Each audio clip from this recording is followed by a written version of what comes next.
AD 62년경에 감옥에 갇혔던 사도 바울을 통하여서 에베소 교회에 보낸 편지가 바로 오늘 우리가 읽는 에베소서입니다. 근데 이 말씀 중에 상당히 심각한 말씀 한 구절이 오늘 우리가 읽은 18절에 기록이 되어 있습니다. 술 취하지 말라. 이는 방탕한 것이 오직 성령의 충만함을 받으라. 여러분, 교회는 또 우리 개인의 신앙과 삶은 술로 인해서 지탱되어서는 안 됩니다. 성령으로 살아가는 것이 그리스도인의 삶이고 교회입니다. 이 시간에 우리가 한 가지 같은 기도를 했으면 좋겠습니다. 주여, 술이 아니라 성령으로 충만케 하여 주옵소서. 나는 이 기도가 여러분들의 기도가 되기를 바랍니다. 그런데 에베소 교회에게 에베소서를 통하여서 술 취하지 말라고 하는 이 말씀을 보낸 이후에 약 30년이 흐른 다음 사도 요한을 통해서 에베소 교회에 보낸 메시지가 요한계시록 2장 4절과 5절에 기록이 되어 있습니다. 여러분, 이 말씀은 그냥 경고나 우려하는 목소리가 아니라 정말 부활하신 예수님께서 에베소 교회에 최후 통첩을 하는 것 같은 그런 말씀을 하셨습니다. 요한계시록 2장 4절과 5절의 말씀입니다. 그러나 너를 책망할 것이 있나니 너의 처음 사랑을 버렸느니라. 그러므로 어디서 떨어졌는지를 생각하고 회개하여 처음 행위를 가지라. 만일 그렇지 아니하면 내가 네게 가서 내 촛대를 그 자리에서 옮기리라. 이 말씀 사실 우리가 아멘을 하는 것 자체도 두려울 정도의 말씀입니다. 만약에 회개하고 돌이키지 아니하면 촛대를 옮긴다고 하는 이 말의 의미는 교회를 포기하겠다는 말씀입니다. 여러분, 교회가 교회되어지는 것은 처음 사랑과 처음 행위, 그 믿음과 그 사랑을 지켜갈 때 교회가 교회되는 것입니다. 만약 이것을 잊어버리게 되면 여러분, 교회 규모가 얼마나 크든지 얼마나 많은 사람이 모이든지 얼마나 그들에게 열심히 있든지 없든지 아니면 뭐 일을 얼마나 많이 하든지 아무 관계없이 이미 그것은 교회가 아니라고 하는 말씀이 되는 것입니다. 그래서 이 말씀을 들으면 사실 굉장히 긴장하게 되는 것입니다. 사랑하는 여러분, 우리가 믿음의 삶을 살아오면서 처음 사랑, 처음 행위를 우리 다 경험해 왔습니다. 이를테면 여러분, 처음에 우리가 은혜를 받고 난 다음에 그 은혜 받은 우리 심령의 기쁨의 때를 기억하고 있습니다. 말로 다 할 수 없는 기쁨이었습니다. 여러분, 세례를 받고 신앙 간증을 하고 정말 우리가 평생 믿음 생활을 제대로 하겠습니다라고 다짐했던 그때의 우리의 다짐들 있습니다. 처음 내가 교회 직분자가 되어질 때 하나님, 정말 하나님 앞에 충성스러운 믿음의 삶을 살겠습니다고 그렇게 결단하고 기도했던 우리의 믿음의 과거가 있었습니다. 저는 1978년 4월에 여기 동대문 교회에서 목사 안수를 받았습니다. 서울연회, 그때 서울연회였습니다. 목사 안수를 받은 그날 새벽에 교회에 나가서 기도를 하는데 제가 얼마나 울면서 통곡하며 기도를 했는지 모릅니다.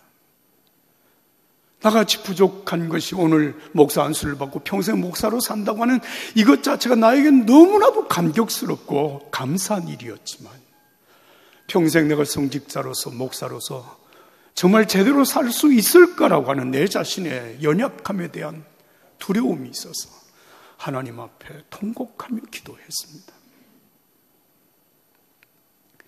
여러분, 우리 개인의 믿음과 교회는 성령으로 시작하고 성령으로 성장하고 성령으로 열매 맺습니다.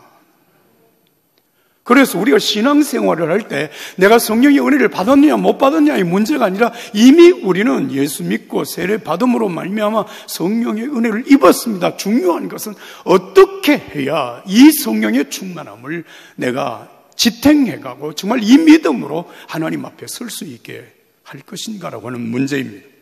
그래서 오늘 에베소서 5장 15절에서 21절의 말씀은 한마디로 여러분 중요한 말씀을 요약하면 5장 18절 후반절에 있는 말씀입니다. 성령으로 충만함을 받으라고 하는 말씀입니다. 여러분 이 말씀은 누가 누구에게 하는 말씀입니까? 형식적으로 보면 사도 바울이 에베소 교회를 향해서 하는 말이죠. 그러나 여러분 성경의 모든 말씀이 우리에게 주시는 하나님의 말씀이고 그 하나님은 어제나 오늘이나 영원토록 동일하시다고 하는 사실을 우리가 믿는다면 이 말씀은 오늘 저와 여러분들에게 주시는 하나님의 말씀입니다. 한번 따라서 합시다. 성령으로 충만함을 받으라. 나에게 하시는 말씀인 거예요. 성령으로 충만함을 받으라.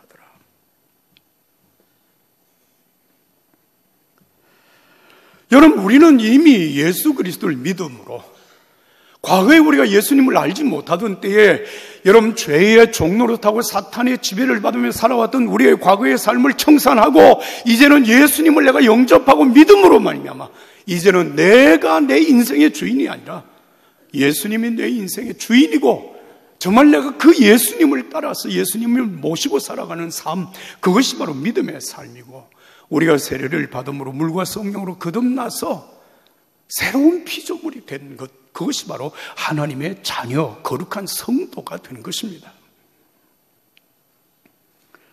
그 성령님은 우리와 함께 하십니다.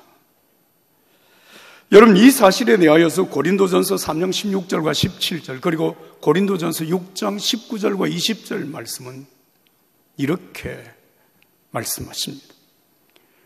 너희는 너희가 하나님의 성전인 것과 하나님의 성령이 너희 안에 계시는 것을 알지 못하느냐.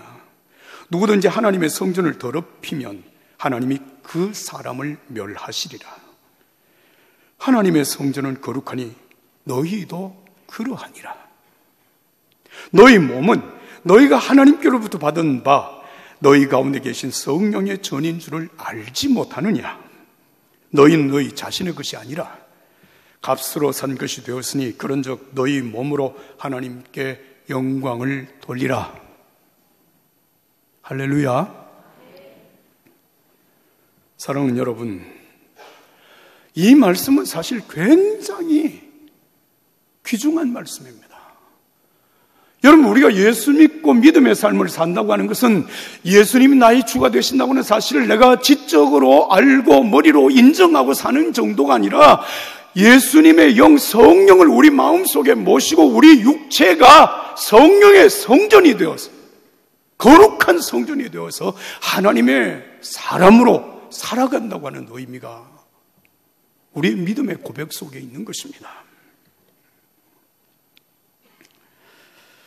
사랑하는 여러분, 여기 값으로 산 것이 되었으니 이제는 너희 자신의 것이 아니다. 우리가 내 자신의 것이 아니다는 것입니다. 여러분 예수님이 십자가의 핏값으로 우리를 사셔서 하나님의 소유, 예수님의 소유가 되게 해서 이제 우리는 예수님이 나의 주인이십니다. 나는 예수님의 것입니다. 이 고백 속에 살아가는 것이 여러분 바로 성령으로 충만한 사람들이 살아가는 삶의 모습입니다. 믿음의 삶을 살면서 정말로 중요한 것은 내가 누구냐? 나를 위하여서 하나님께서 내게 지불하신 값이 무엇인가라고 하는 사실을 아는 것입니다. 나 같은 죄인을 예수님으로 말미암아 하나님의 자녀가 되게 하시고 예수님이 십자가의 핏값으로 나를 의롭다고 하신 그 하나님의 은혜를 안다면 우리가 어떻게 살 것인가 라고 하는 것은 그렇게 어려운 일이 아니라고 저는 믿습니다. 제가 여러분들에게 부족한 고백이지만 제 신앙 간증을 하겠습니다. 저는 하나님의 자녀입니다. 종교교회 목사입니다. 이거 부정할 수 없는 사실이잖아요.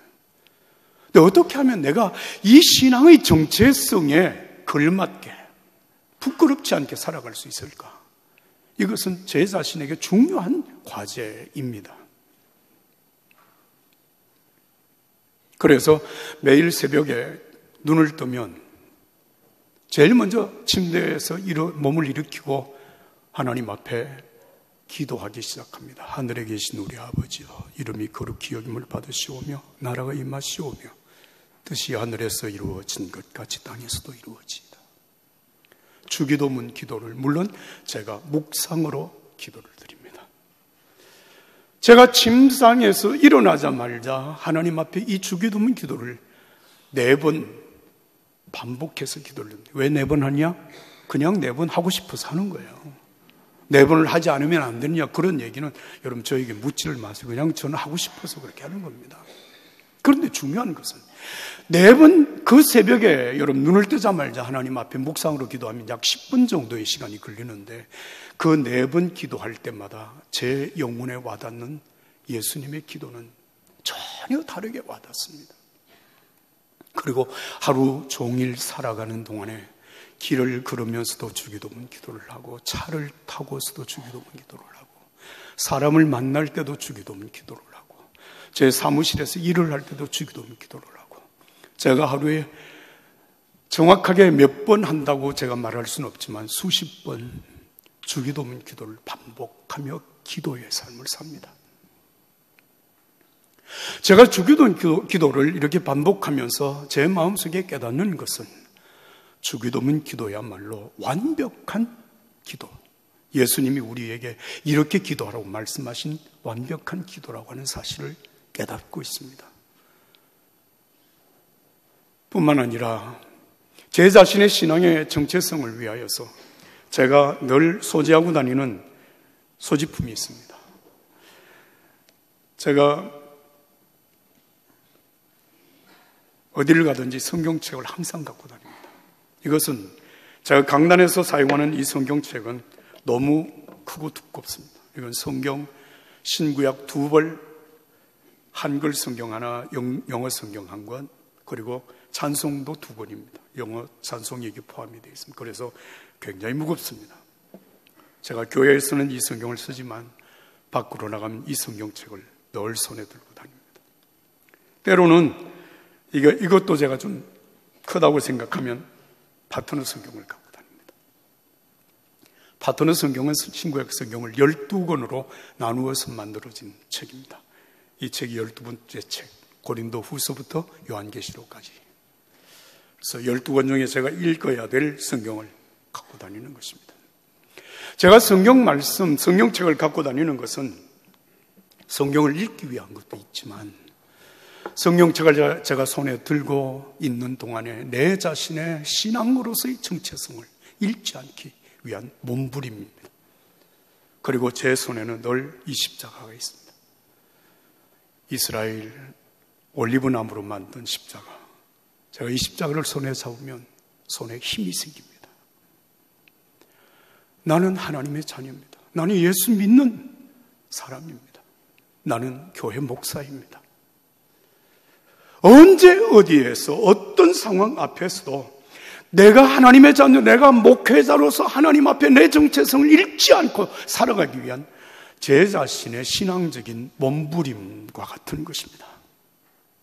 저는 여러분들에게 저와 같이 그렇게 하라고 그렇게 강요하고 싶지는 않습니다. 그러나 여러분, 정말 여러분들이 신앙인으로서, 하나님의 자녀로서 신앙의 정체성을 잃지 않고 살아갈 수 있기를 예수님의 이름으로 축복합니다.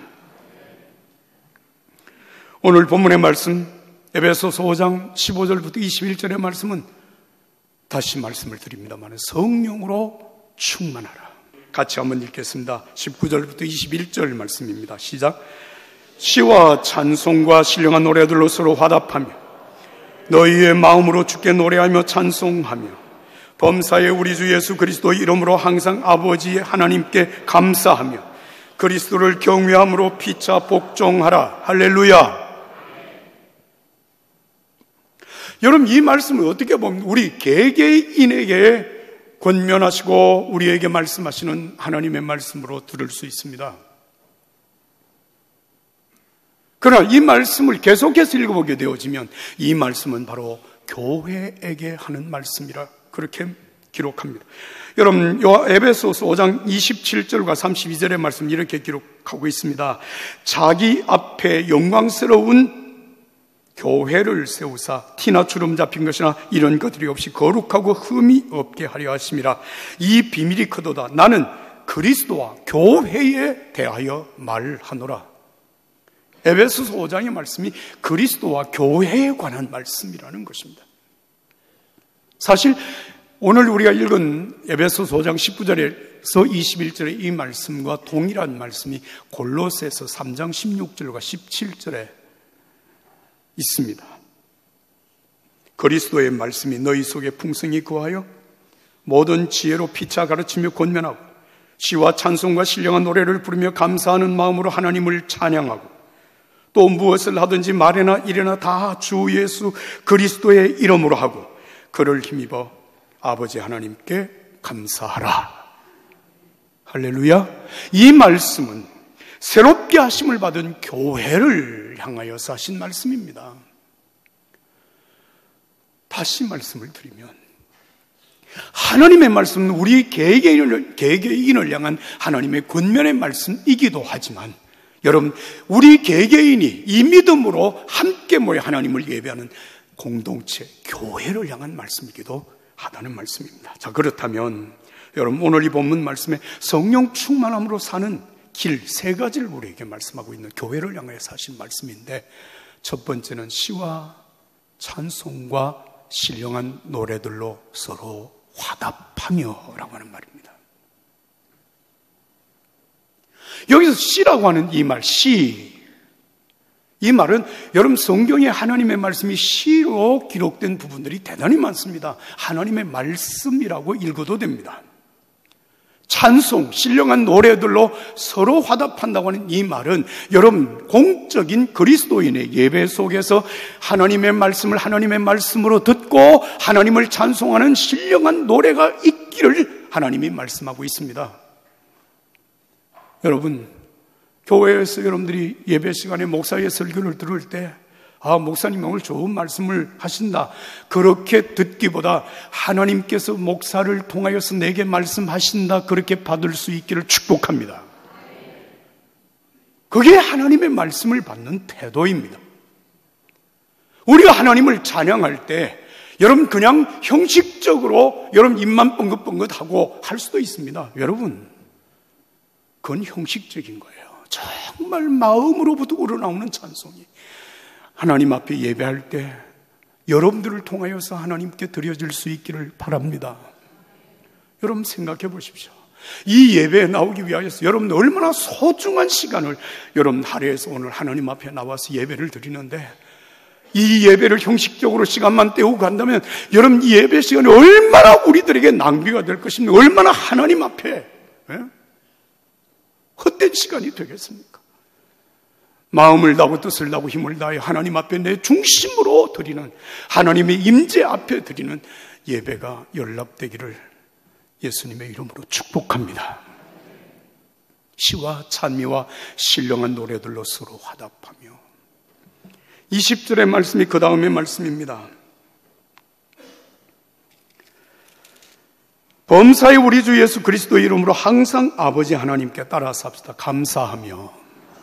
여러분 예배에는 감사가 있어야 반드시 감사로 예배하는 것입니다. 그런데 오늘 여러분들이 예배하러 오신 이 자리에 함께 하신 여러분들 가운데는 도무지 감사할 수 없는 삶의 조건들을 지니고 있는 분들이 계실 것입니다.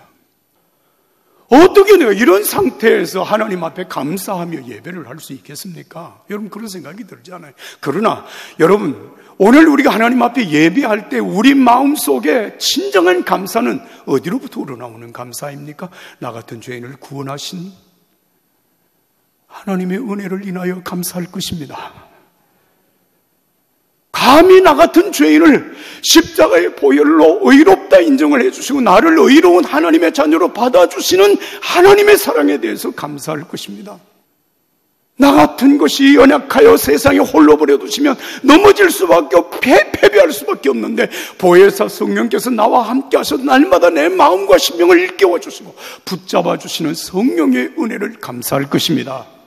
부족한 제가 드리는 기도를 하나님이 외면하지 아니하시고 예수님의 이름으로 드리는 기도에 응답하시는 하나님의 은혜를 감사할 것입니다. 무엇보다 여러분, 이 땅에서 우리의 삶으로 끝나는 것이 아니라 영원한 하나님의 나라, 예수님이 계시는 그 나라를 우리에게 상속해 주신다고 하시는 이 놀라운 믿음과 소망으로 감사할 수 있기를 축복합니다. 예배는 감사로 시작해서 감사로 끝을 맺는 것이 예배입니다. 여러분, 이 예배의 감사가 여러분들이 삶 속의 감사로 이어질 수 있기를 바랍니다. 마지막으로 여러분, 오늘 본문의 말씀 21절의 말씀 한 목소리 읽겠습니다. 21절입니다. 그리스도를 경외함으로 피차 복종하라. 여러분, 이 말씀이 무엇입니까? 여러분, 세상에 사는 어떤 사람도 사람들에게 존경받기를 원합니다. 인정받기를 원합니다. 사랑받기를 원합니다. 배려받기를 원하고 이해받기를 원합니다. 이건 한 사람도 예외가 없습니다. 내가 누구를 만나든 어떤 위치에 있든 간에 사람들로부터 인정을 받고 존중의 여김을 받고 섬김을 받고 배려를 받고 이해를 받는 그 삶을 살기를 원하는 것이 우리의 마음입니다. 여러분, 그렇다면 이 땅에 있는 모든 사람들이 내가 원하는 동일한 마음을 가지고 있다고 하는 사실을 아십니까? 여러분, 옆에 분들하고 한번 인사합시다. 참 오늘 만나서 반갑습니다. 인사하겠습니다. 만나서 반갑습니다. 예. 여러분, 지금 여러분들이 인사한 바로 그분이 나를 위하여 십자가에 못 박혀 죽으신 예수 그리스도께서 바로 그분을 위하여 십자가에 못 박혀 죽으신 예수님의 사랑, 예수님의 구원이 그에게 있는 것입니다. 서로를 배려하고 서로를 위로하고 서로를 격려하고 서로를 축복하고 서로를 섬기는 존중의 여김이, 여러분, 우리가 성령으로 충만한 삶을 살아가는 길입니다. 요한일서 4장 20절의 말씀은 제가 사실 이 말씀을 읽다가 물론 늘 읽는 말씀이죠. 굉장히 마음에 큰 충격을 받습니다. 누구든지 하나님을 사랑하노라 하고 그 형제를 미워하면 이는 거짓말하는 자니 보는 바 그 형제를 사랑하지 아니하는 자는 보지 못하는 바 하나님을 사랑할 수 없느니라. 무서운 말씀이에요. 나는 하나님을 사랑합니다. 나를 구원하신 하나님 앞에 내 생명도 내어드릴 수 있습니다. 그렇게 고백을 하고 바로 옆에 있는 형제를 사랑하지 않는다? 거짓말이라는 거예요. 새빨간 거짓말이라는 거예요. 사랑할 수 없다는 거예요. 여러분, 이게 얼마나 두려운 말씀입니까? 나를 사랑하신 그 하나님이 내 형제, 내 옆에 앉아있는 이분, 여러분 함께 믿음의 삶을 살아가는 우리 믿음의 가족들, 그 사람을 위하여 예수님이 십자가를 지었고 예수님이 은혜를 베푸신 그와 함께 하시는 사람, 우리가 사람을 존중히 여기고 사랑해야 될 이유가 거기에 있습니다. 우리는 이미 구원받은 하나님의 자녀 맞습니다. 예수 그리스도를 믿음으로 누구도 부정할 수 없는 하나님의 은혜를 우리가 이미 받았습니다. 그런데 이 은혜를 받은 믿음의 사람들의 믿음은, 과거에 내가 은혜를 많이 받았습니다, 과거의 사건을 여러분 되뇌이는 믿음이 아니라, 앞으로 내가 정말 믿음으로 밝게 살겠습니다고 하는 미래적인 믿음이 아니라, 오늘 지금 내가 하나님 앞에 고백해야 될 나의 믿음이고 그 믿음으로 하나님 앞에 예배해야 될 나의 믿음입니다. 여러분, 어제까지 살아서도 오늘 숨 쉬지 않으면 그 사람은 죽은 사람입니다. 영적으로 그렇습니다. 그래서 이 말씀이, 제가 오늘 모두의 말씀을 드린 대로 우리를 향한 긴장시키는 말씀이라고 제가 말씀을 드린 거예요. 처음 사랑, 처음 행위를 가지라.